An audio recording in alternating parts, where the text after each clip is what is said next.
What's up guys? So, papakita ko sa inyo kung paano makakuha ng libreng Lucky Nitros chest. So, una mong gagawin, pero kailangan mo ng plus 8 na artifacts. So, ang ginamit ko ay ito.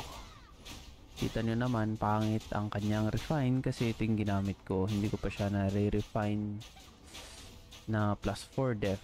Yun kasi ang pinakamagandang refine para dyan.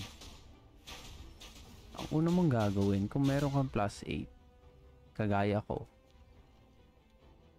punta ka dito sa events and then ipalit mo siya dito. Yung plus 8 mo, ipalit mo dito. And then, gagawin mo siyang token. So ito, yung plus 8 mo, gagawin nating token. Yan. Tapos i-open mo siya.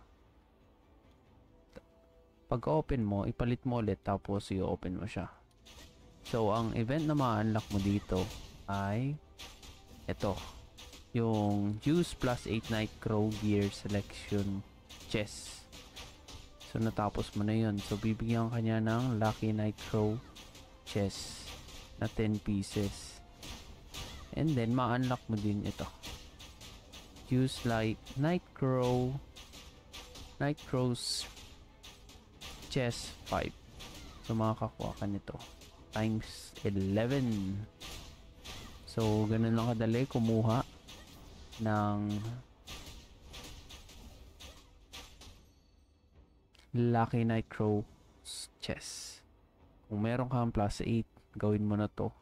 Ang isa-sacrifice mo lang naman ay yung refinement ng Nitro gear mo. Yun lang. Paalam.